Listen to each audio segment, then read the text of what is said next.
Hi everyone, this is my personal psychology, and in this episode I want to tell you about how I challenged myself to become more patient and how I really try to put the insights from the earlier episodes into practice. I focused on the patience training developed by the psychologist Sarah Schnitker. So that's actually a training that I introduced in an earlier episode on the psychology of patience, but I will quickly summarize it in the first part of this episode and also tell you what I chose to do when challenging myself. So this first part of the episode is what I recorded before doing the challenge, and then in the second and longer part of the episode I will tell you how the challenge went, how I whether I succeeded, where I struggled or still struggle, and also the further insights I had during and after this challenge. So yeah, I hope that you will enjoy the episode and that it can also give you some ideas of how you can become more patient if you would like to do so.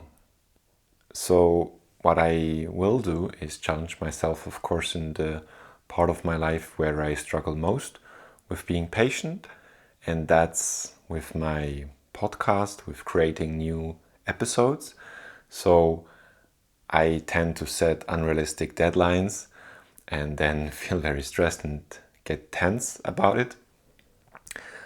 And well, already when I think about episode 2, then I think that, I want to, of course, make the best possible episode of the highest quality. But on the other hand, I have a full-time job, and that already is kind of a challenge.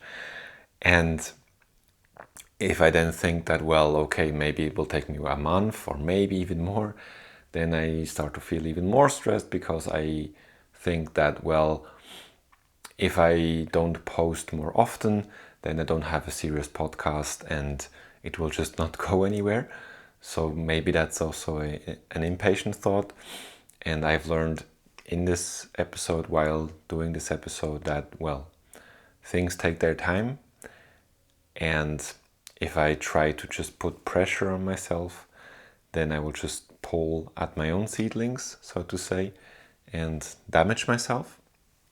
So what I want to do to become more patient with my project is I will do the patience training that I have already told you about in the psychological research section of this episode, the patience training by Sarah Schnitker.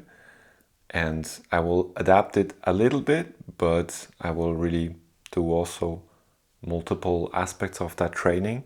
So that patience training included several points. One was a didactic component where they were teaching people. One was awareness of emotions and their triggers.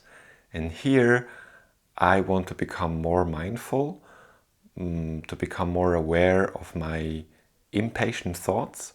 So I want to really observe which thoughts that go through my head are impatient or, tend to make me feel impatient. And then also which reaction that then has, so how it also makes me feel in the body. That will be the first part of what I will do. The second part also again in the didactic component of the training.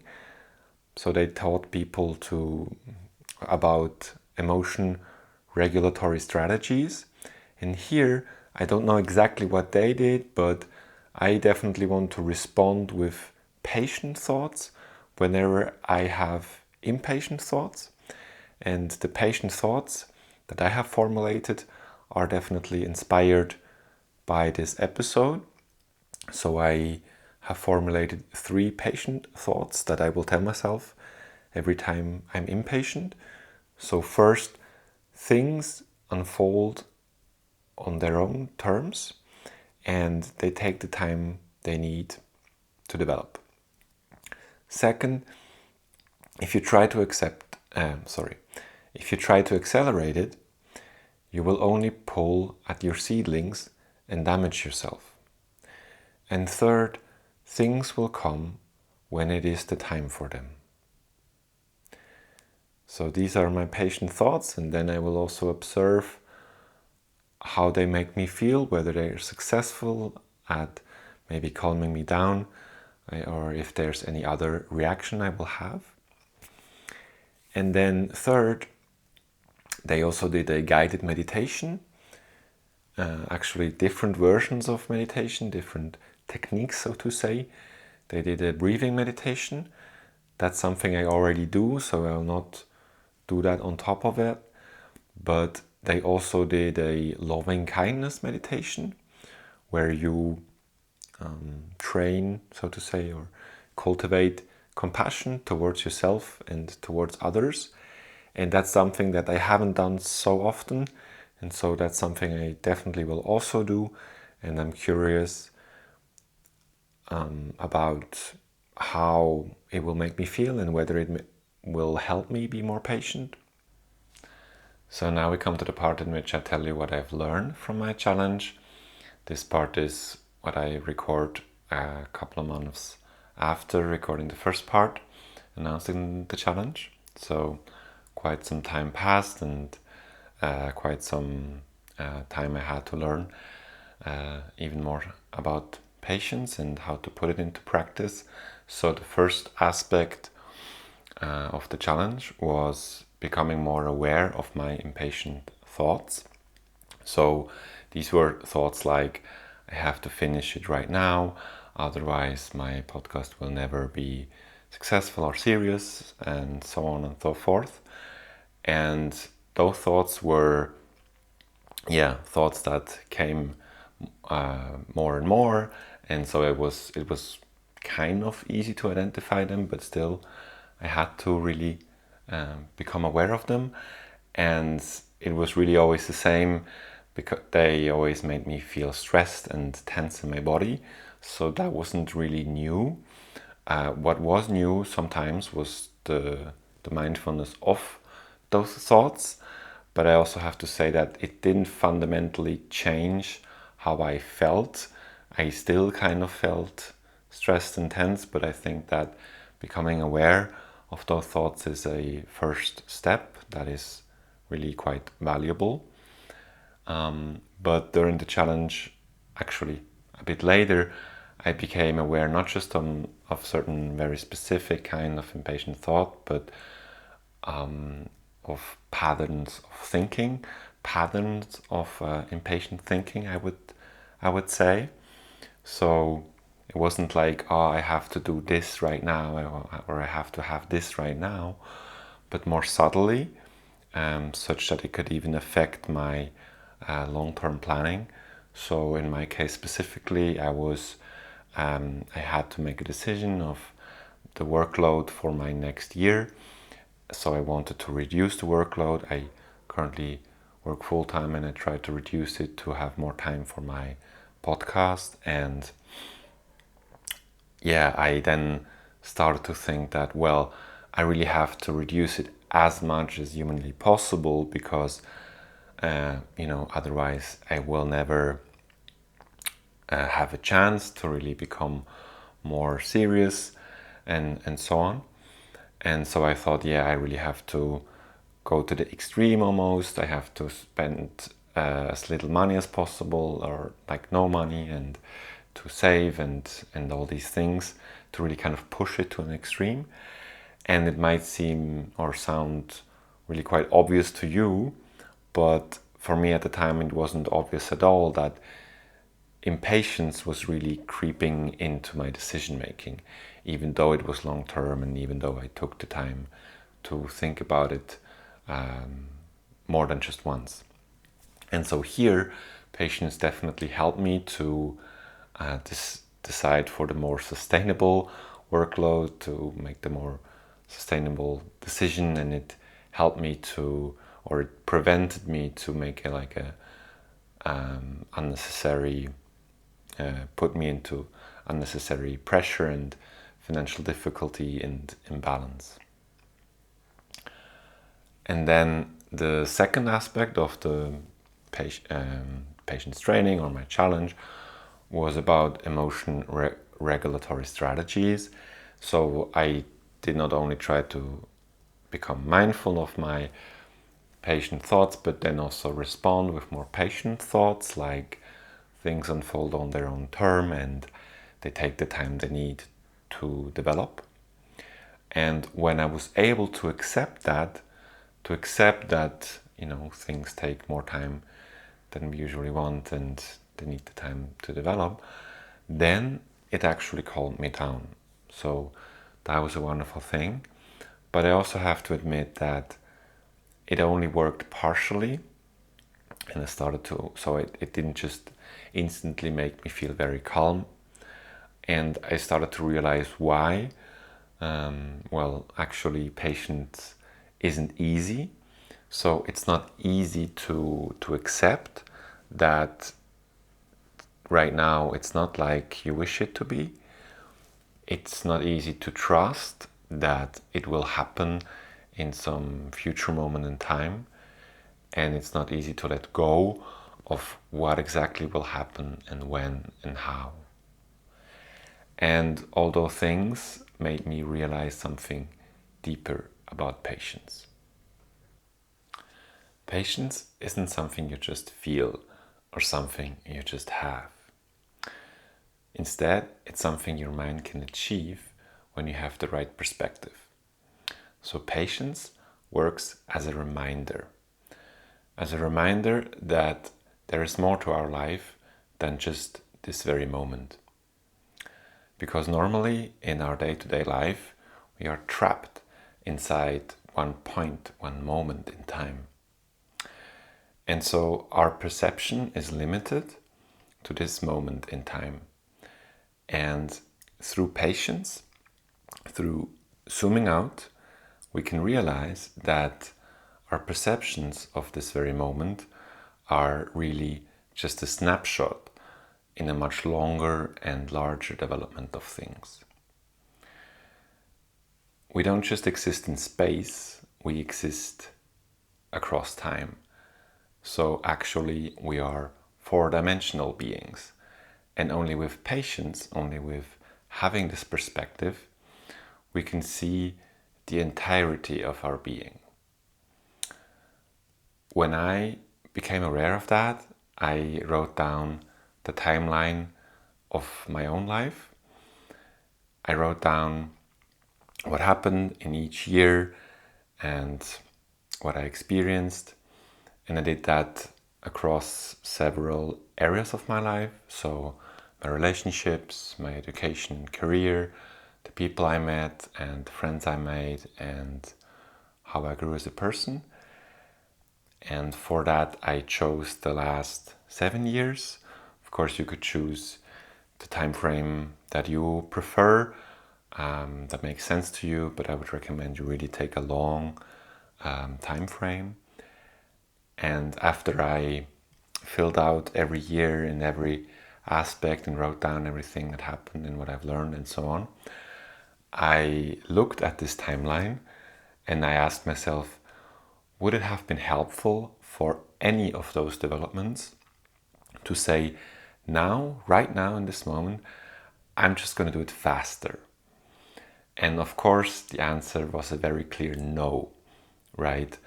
Of course, every small action was important, but we cannot skip even a single step. And so after that, I wrote down the next 7 years of my life in the future, and I saw the still empty pages.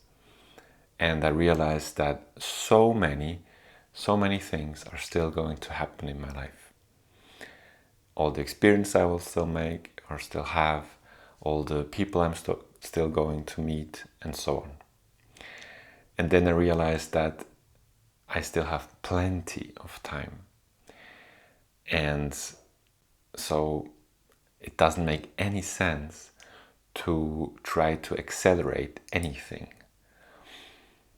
And I also realized how ridiculous it is to say I have to do this thing right now, otherwise it will never happen. And so, because I realized that patience acts as a reminder, I put the timeline I just created somewhere I can see it daily, so that it can help me, it can remind me to be more patient. So these were the insights from the first part of the patience training that I did. And the second part included the breathing meditation and the loving kindness meditation. The breathing meditation is something that I didn't do on top of what I already do, because I actually do breathing meditation pretty much every day. But I still had some realizations about why breathing meditation can actually really help you become more patient. So I think that is for two reasons. When you do a breathing meditation and you really try to focus on your breath, you try to be in the moment and to not think about anything else. And if you are at least somewhat successful in it, you actually are in the moment, or at least you are more in the moment than usual. And what that means is that you are not in some future, in some better future you want to be in right now, right? You instead you are in the moment. You're not trying to be somewhere you cannot be right now and have these really impatient thoughts and feelings. And then the second thing is that when you meditate on your breath or focus on your breath, you try to accept everything as it is, even the thoughts that normally you wouldn't like to have. Well, actually, if you do a breathing meditation, you just breathe, you somehow try to not have any thoughts. There are other meditation techniques where you just try to watch your thoughts, but generally speaking, I think it's fair to say that when you meditate, you try to just observe, right?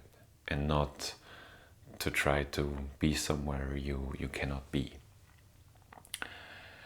So now we come to the loving kindness meditation. That was also new for me and where I had many insights. But first, I think it's important to define it quickly.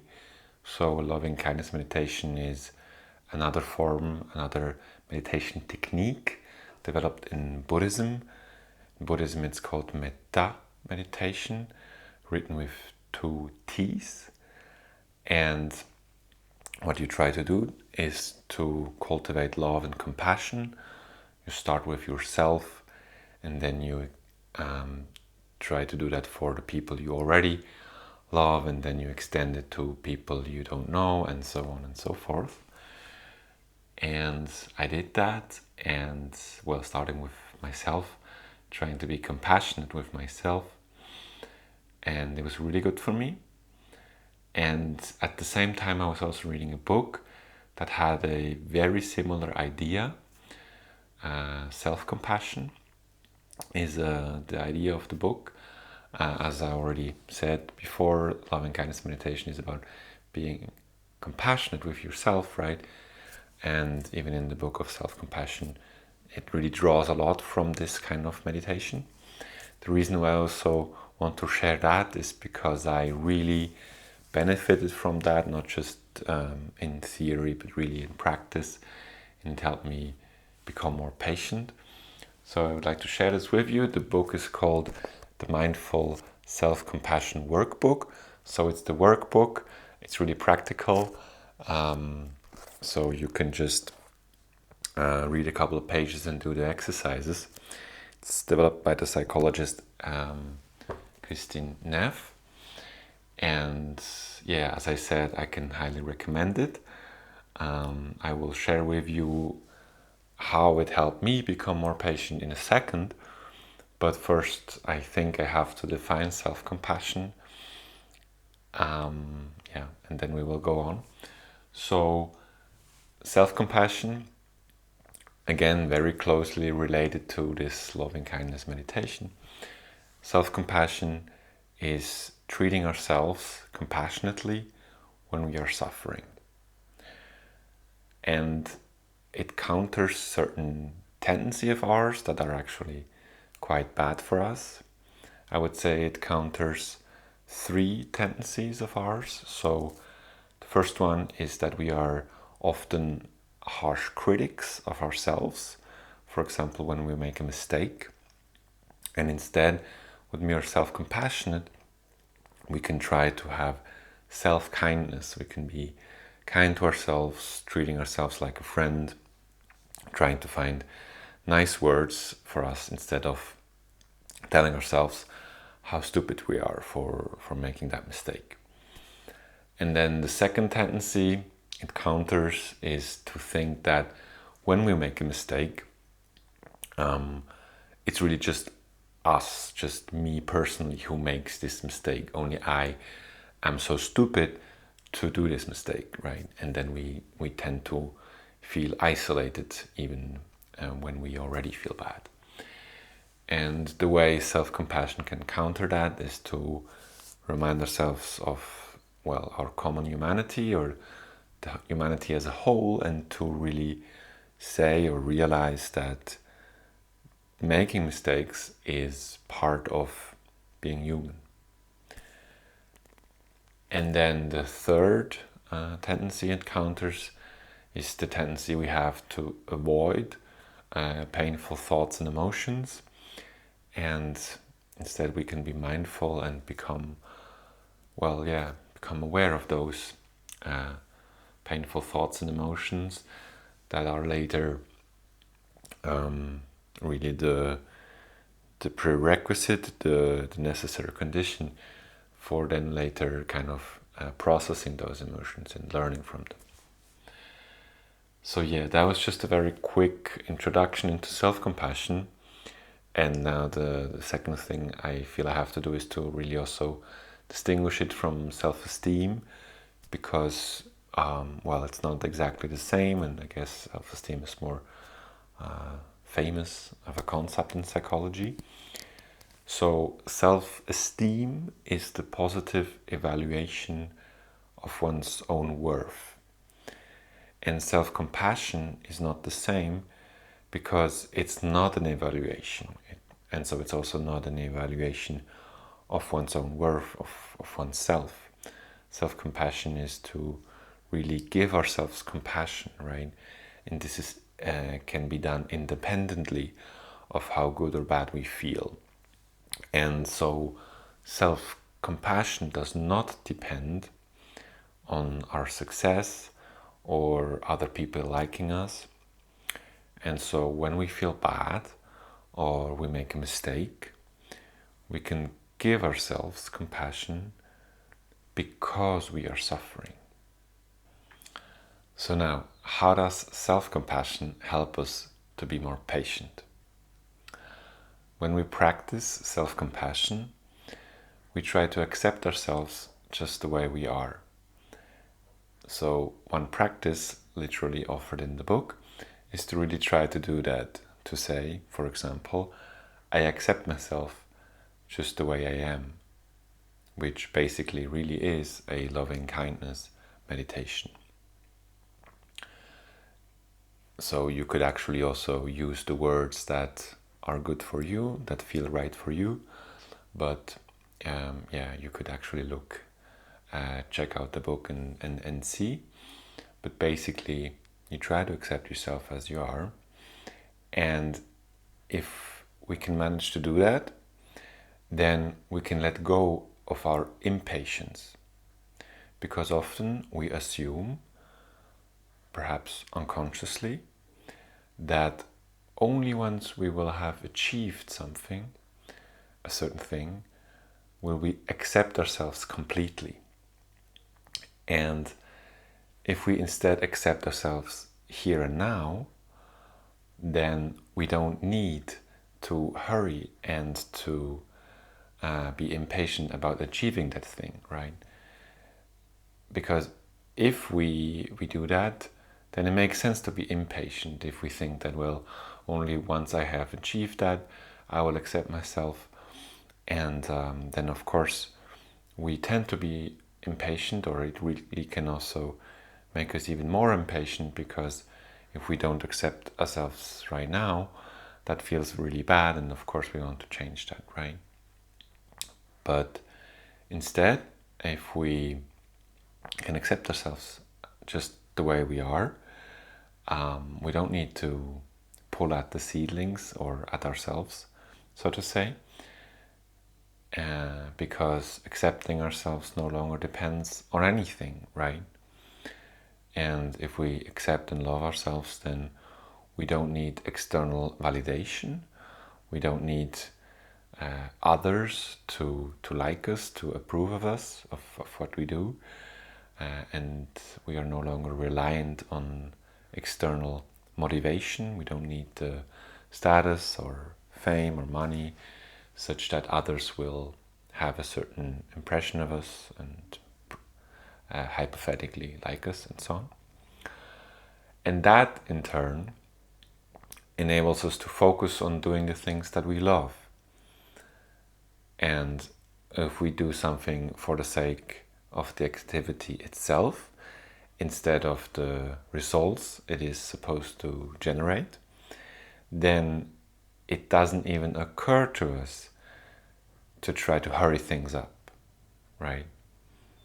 If we do something for its own sake, out of interest, then we experience joy.